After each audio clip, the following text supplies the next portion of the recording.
यहाँ पर हमें दो फंक्शन दिए हुए हैं, एक है y equals to F X और एक है y equals to G X. और ये काफ़ी सिमिलर लुकिंग फंक्शंस हैं, यानी कि अगर मैं इस फंक्शन को देखूँ, ये जो लाइट ब्लू वाला फंक्शन है, मैं इसको अगर खींच के यहाँ पर ले आऊँ तो ये फंक्शन बिल्कुल इसके ऊपर आ जाएगा। और हमारा काम ये है, हमें निकालना है right a formula for function g in terms of function f, यानी कि g को f की फॉर्म में लिखना है। और क्योंकि यहाँ पर शिफ्टिंग हो रही है, हम इसको यहाँ से उठा के दूसरी जगह रख रहे हैं, तो हम शिफ्टिंग वाला फॉर्मूला यूज़ कर सकते हैं। तो जो हमारा फॉर्मूला होता है वो है g ऑफ x, इसको मैं डार्क कलर से लिखता हूँ। फॉर्मूला होता है हमारा g of x is equal to, ये जो हमारा फंक्शन है शिफ्ट होने के बाद आता है, इक्वल्स टू, ये हमारा जो फंक्शन है सेम कलर में लिखने की कोशिश करता हूँ, ये है f ऑफ x, और यहाँ पर हमारी शिफ्ट आती है अब x माइनस हॉरिजॉन्टल शिफ्ट, और इसके बाद मैं लिखता हूँ प्लस वर्टिकल शिफ्ट। अब बस हमें ये देखना है कि हॉरिजॉन्टल शिफ्ट क्या है इसमें और वर्टिकल शिफ्ट क्या है। मैं यहाँ पर देख सकता हूँ कि अगर मुझे इस पूरे ग्राफ को यहाँ पर लेकर आना है तो सबसे आसान तरीका होगा कि मैं इस पॉइंट पे फोकस करूँ, ये जो इसका वर्टेक्स है मैं इस पे फोकस करूँ। अगर मैं इसको यहाँ पर ले आऊँगा तो बाकी सारा ग्राफ अपने आप इसके ऊपर आ जाएगा। तो अगर मुझे इसको यहाँ पर लाना है तो हॉरिजॉन्टल और वर्टिकल डायरेक्शन में देखने की कोशिश करूँ। तो पहले अगर मैं हॉरिजॉन्टल देखूँ तो ये यहाँ से चल के पीछे यहाँ पर आएगा। ये कितने पॉइंट्स हो गए, 1 2 3 4, यानी कि 4 यूनिट्स पीछे लाना है इसको, तो इसका शिफ्ट हो गया -4। फिर मुझे इसको नीचे लेकर आना है, तो नीचे के लिए मैं यहाँ से शुरू करूँगा, ये आ जाएगा नीचे चलते हुए यहाँ पर।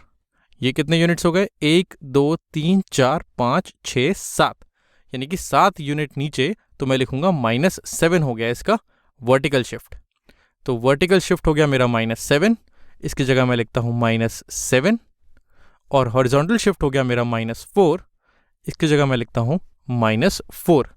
तो अगर मुझे अब फंक्शन लिखना हो तो मैं ऐसे लिखूँगा, मेरा gx हो जाएगा gx equals to f of x minus -4, यहाँ 2 माइनस है तो माइनस माइनस प्लस हो जाएगा, तो ये हो जाएगा x प्लस 4, और यहाँ पर वर्टिकल शिफ्ट है -7, तो ये प्लस -7 हो जाएगा मेरा -7।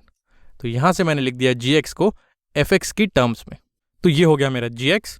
अब इस चीज़ को अगर मैं टेस्ट करना चाहूँ तो मैं किसी इनपुट पे gx की वैल्यू निकालने की कोशिश करता हूँ। जैसे मान लेते हैं मेरा इनपुट है 3, तो 3 पे अगर मैं निकालना चाहूँ तो मेरा g ऑफ 3 कितना होगा। अगर मैं ग्राफ से देखूँ तो g ऑफ 3 होगा मेरा -1, ये -1 आ रहा है, तो g ऑफ 3 है मेरा -1। अब देखते हैं जो डेफिनेशन मैंने निकाली है इससे भी आंसर -1 आता है क्या। तो f ऑफ x प्लस 4 -7 में मुझे x की वैल्यू 3 डालनी है, तो ये हो जाएगा g ऑफ 3 इस डेफिनेशन से हो जाएगा f of x plus 4। x अगर मेरा 3 है तो 3 प्लस 4 हो जाएगा मेरा 7 -7। अब देखते हैं f ऑफ 7 कितना है। अगर मैं इस ग्राफ में जाऊं तो f ऑफ 7 मेरा आएगा 1 2 3 4 5 6 7 पे मुझे f निकालना है, तो ये वाला ग्राफ यहाँ पर आएगा, इसकी वैल्यू है 6, तो f ऑफ 7 है मेरा 6। तो यानी कि g ऑफ 3 मेरा हो जाएगा, ये हो जाएगा 6 -7, और 6 -7 होता है -1, यानी कि मैंने देख लिया कि इसकी वैल्यू -1 दोनों केसेस में आ रही है। तो मैं बोल सकता हूँ कि मेरी डेफिनेशन यहाँ पर ठीक है। चलो एक और क्वेश्चन करते हैं। इस बार मुझे दोनों ग्राफ गिवन है, fx और gx, और यहाँ पर fx की मुझे इक्वेशन भी गिवन है। fx की इक्वेशन है square root of x plus 4 -2। अब मुझे एक्सप्रेशन निकालना है gx का इन टर्म्स ऑफ x। पिछली वाले में मुझे सिर्फ gx को fx के टर्म में निकालना था, इस बार मुझे निकालना है gx को x की टर्म में। यानी कि जब मैं gx लिखूंगा, ये मेरा gx है, तो यहाँ पर f ऑफ समथिंग ना होके सिर्फ x की टर्म्स होनी चाहिए। तो मैं चाहूँगा एक बार आप वीडियो पॉज करके इसको ट्राई करने की कोशिश करें। तो अगर मैं देखूँ फिर से यहाँ पर शिफ्ट हो रहा है मेरा फंक्शन, ये जो fx है इसको मैं यहाँ से उठा के यहाँ लेके जा रहा हूँ, और यहाँ लेके जाने के लिए मुझे दोनों शिफ्ट लगानी पड़ रही हैं। पहले मुझे इसको पीछे लेके जाना पड़ रहा है हॉरिजॉन्टली, देख लेते हैं, ये मुझे हॉरिजॉन्टली 2 यूनिट पीछे लेके जाना हो रहा है, तो ये -2 हॉरिजॉन्टल शिफ्ट हो गया। फिर मुझे इसको ऊपर लेके जाना हो रहा है, तो मैं इसको जब ऊपर ले जाऊंगा तो ये कितने यूनिट आ गया, 1 2 3 4 5 +5 हो गया मेरा वर्टिकल शिफ्ट। अब अगर मैं फॉर्मूले में डालूं तो gx हो जाएगा मेरा जी एक्स हो जाएगा F of x minus horizontal shift plus vertical shift, vertical shift. और यहाँ पर मेरी हॉरिजॉन्टल शिफ्ट है +5, ये है मेरी +5, एक मिनट, हॉरिजॉन्टल शिफ्ट है मेरी -2 और वर्टिकल शिफ्ट है +5, ये है +5। मैंने इसी पॉइंट से डालने की कोशिश की क्योंकि अगर ये पॉइंट यहाँ जाएगा तो बाकी सारे पॉइंट्स इसके साथ साथ यहाँ पर आ जाएंगे। जैसे कि अगर ये पॉइंट यहाँ पर आता है तो इसके आगे वाला पॉइंट उसके आगे आएगा, इसके ऊपर वाला साइड वाला पॉइंट इसके साइड में आएगा और ऐसे चलते चलते ये पूरा ग्राफ इस ग्राफ तक आ जाएगा।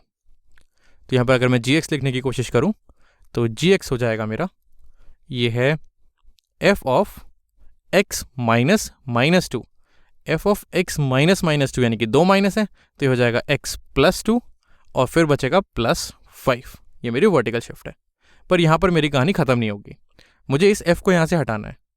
तो यहाँ पर मुझे पता है f(x) की वैल्यू है x + 4 - 2। मैं इसको यूज़ करता हूँ।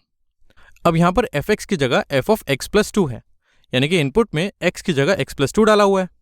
वही चीज़ हम इसकी डेफिनेशन में कर देंगे, यानी कि अगर मेरा f(x) जो है ये है x + 4 - 2, तो यहाँ पर x की जगह x + 2 डाल देंगे। तो ये हो जाएगा f ऑफ x + 2। अगर मैं लेफ्ट साइड कर रहा हूँ तो वही चीज़ मैं राइट साइड भी करूँगा। तो x की जगह जहाँ जहाँ x होगा उसकी जगह x + 2 डालना है। तो ये जाएगा x + 2, इस x की जगह मैंने x + 2 डाला, ये +4 एज इट इज़, यहाँ -2। तो ये हो गया f ऑफ x + 2, ये हो गया x + 6 - 2। अब ये है मेरा f ऑफ x + 2, लेकिन जो gx है मेरा वो है f ऑफ x + 2 + 5, यानी कि मुझे दोनों साइड 5 ऐड करना है अभी। तो यहाँ मैं gx लिखूँगा, gx ये हो जाएगा f ऑफ x + 2, इसकी वैल्यू मैं ये उठाता हूँ, ये हो जाएगा x + 6 - 2। ये मेरा f ऑफ x + 2 हो गया, प्लस मुझे 5 करना है तो यहाँ मैंने +5 कर दिया। तो फाइनली मेरा जो gx है वो बनेगा gx = x + 6 - 2 + 5, ये हो जाएगा +3। तो ये मेरी डेफिनेशन हो गई gx की x की टर्म्स में।